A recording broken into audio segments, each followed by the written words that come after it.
Hi, my name is Gabby, Hi, I'm Ms. Johansson. and I will be interviewing Ms. Johansson on her college. The first question is, what's the name of the school?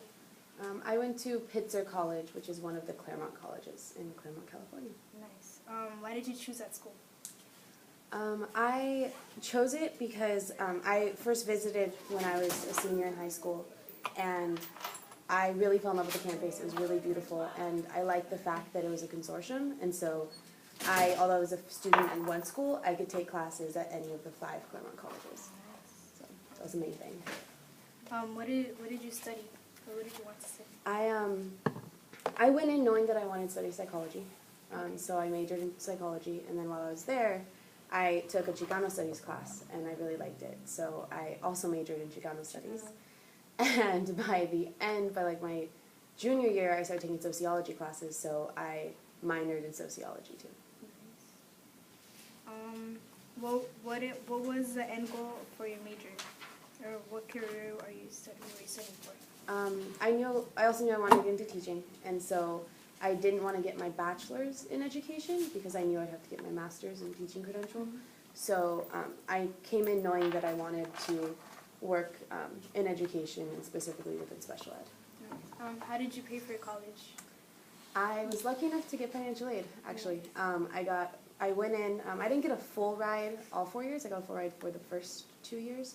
Okay. And then after that, I got a lot of grants and got it from the state, federal, and then I also got merit and scholarships from specific donors from my school. So I didn't have to pay too much. What was the challenge that you faced during college? Singular one.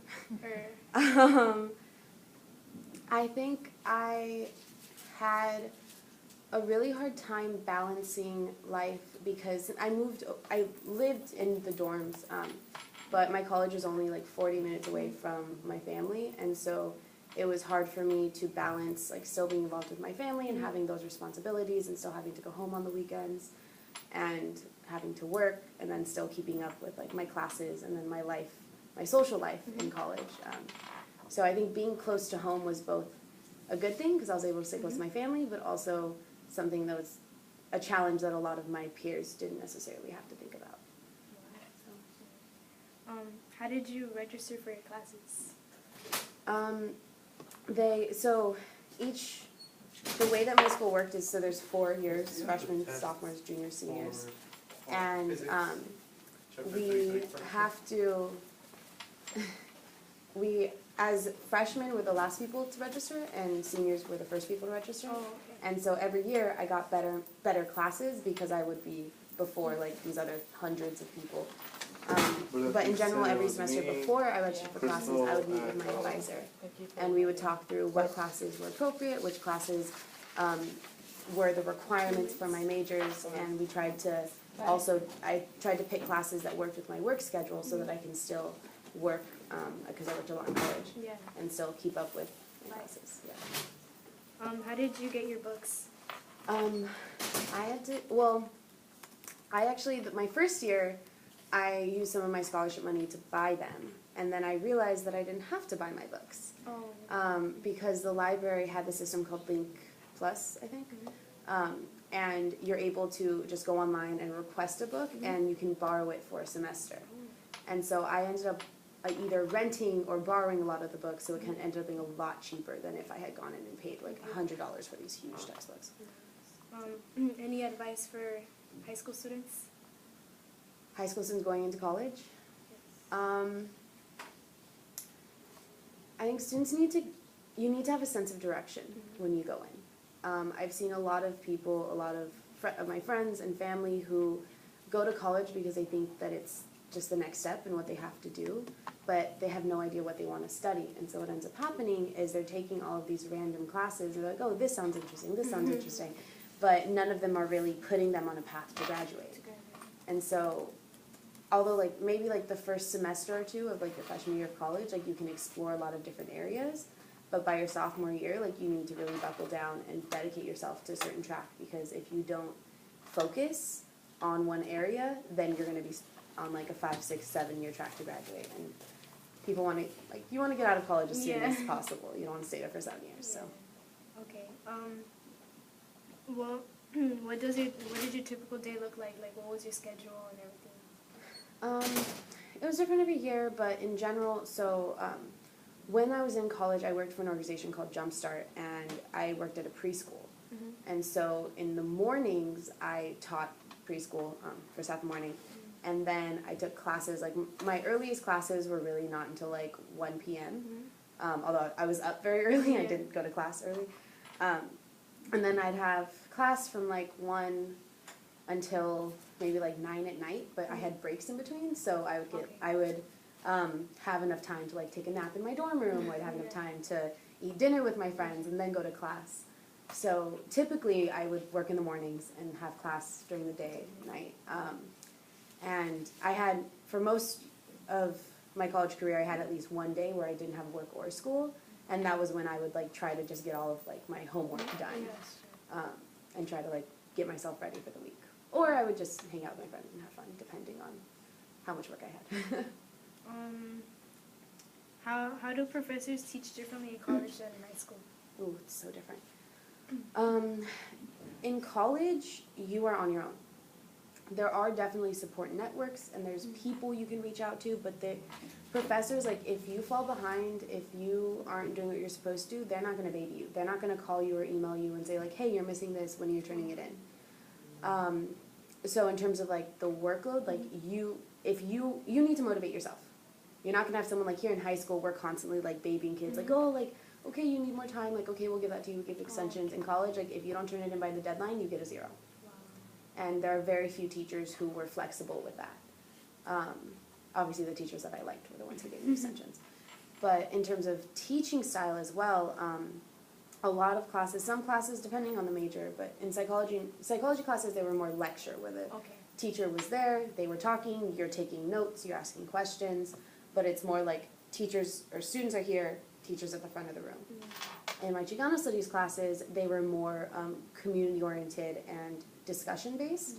And so I was in a lot of classes where it was a pretty small class. We sat in a circle and we talked about whatever reading we had assigned. And it was a lot more of a dialogue and less of the professor talking at us.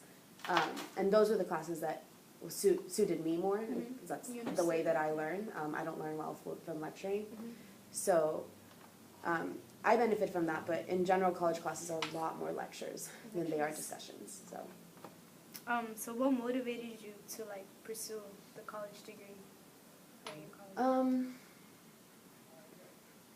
My parents did.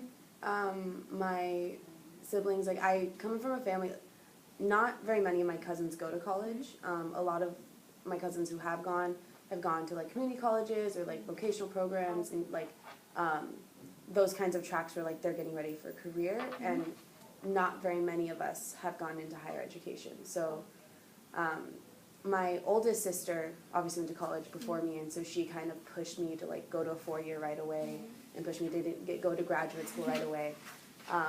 And so a big motivation for me was that going to college and really dedicating yourself to being in school is not something that's typical in my family, and I wanted to change that. So. What are your short-term and long-term goals? Those change all the time. Short-term is I want to keep teaching.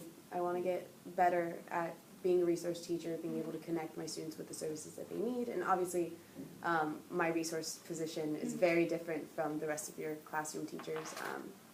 So I do want to teach for quite a few more years. I want to also work within parent advocacy and helping parents to get more involved in their kids' education. So those are two things that I'm really passionate about, and therefore I'm making into my goals. Eventually, though, I will probably, if and when I do leave the classroom and no longer work at a school, I would only leave because I would be getting my PhD or I would get my doctorate or my educational document, EDD.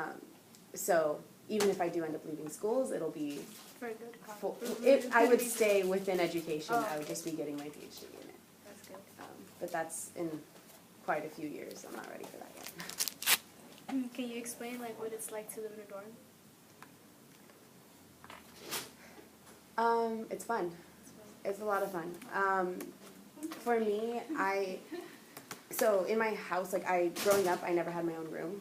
We had a pretty small house. I have 3 siblings, it's 4 of us. And so my whole life I slept on the couch and was used to sharing space. And so when I went to college, having a roommate was awesome because it was like another friend and you get to know each other, you get really close. And I was actually lucky enough to live with the same person for 4 years.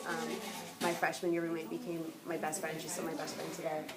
And so since we lived together, it was a really, really great environment. I ended up living with not only like this one person, but I also lived with my group of friends. We all lived together in the same like dorm suite.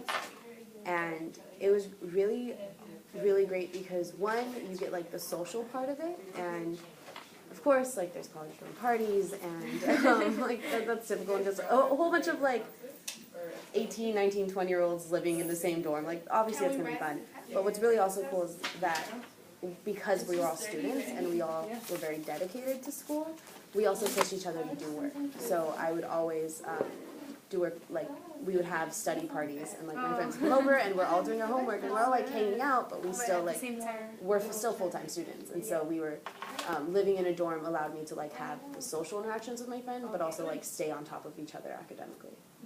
So. How did you balance your social life and your academic life?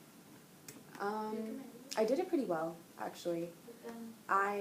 What was good is that my social life and academic life were very intertwined in that I was friends with a lot of people that I was in classes with, and so I would, like me and a friend would go to the library together and study together, and it was something that was fun, and I'd be hanging out with my friend, but we were still doing work. And so I was able to balance it in that way where I involved my friends in my school. And even my friends who weren't in the same major, didn't take the same classes, we would like set limits for each other. And so it'd be like, okay, like, if you want to go out, if you want to hang out tonight, like, yeah, okay, let's be in the library from like 6 to 9, and then we can hang out at 10. So a huge thing being able to balance it is just time management. And making sure that like I finished everything I had to before I went out, and if I mean, obviously I'm human, so I didn't always do what I was supposed to. And so then I would pay for it the next morning because I'd have to get up at like 4 in the morning and write my paper before it was due, which I wouldn't recommend. It's never good to work under pressure like that. How often did you go back home, since you said that you live like 40 minutes away? Did you go visit like weekly or how? Pretty much weekly. I went home almost every weekend. Toward my senior year, I was going home less because I had more things to do on campus. But I also, so the school, again, like I moved 40 minutes away from my parents and my siblings, but I actually moved closer to where my grandparents live and where all my aunts and uncles live. So when I was in my freshman and sophomore year, my grandma got really sick, and so I actually started staying at her house and like taking care of her. Okay. And so that like. So you guys had a good connection? Yeah, Still? yeah, very. And so I went home way more often than any of my friends did. Most of my friends are also from out of state and stuff, right? But I went home on a weekly basis or bi-weekly basis, and I'd stay for a few days. I also had a job in Pasadena, so I'd work on the weekends and then be home at night and then go to the end. So. Thank you. Do you have any more like last advices? For you going to college? Make sure you go to the college that's right for you. When I chose Pitzer, I was choosing between Pitzer and UCLA, and UCLA is a good school. You're eyebrow and up, see? Yeah. UCLA is a great school, and I was lucky to get in. And when I visited, it just didn't feel right. It didn't feel like home. It didn't feel like a place that I could create a home at. And when I went to Pitzer and I visited, I felt that right away. In the community, in the people that I met, in the way that they ran the school and the classes they offered. So, although I went to a much smaller school than UCLA, and a lot of people don't know what my school is, but it was still like it was the right fit for me, and I think Pitzer's the reason that I am the person that I am today, not just academically, but as like an advocate, as an activist, as a person. It's like who I've grown to be. I contribute a lot of that to the college that I chose. Sounds good. Thank you. Niagara Falls.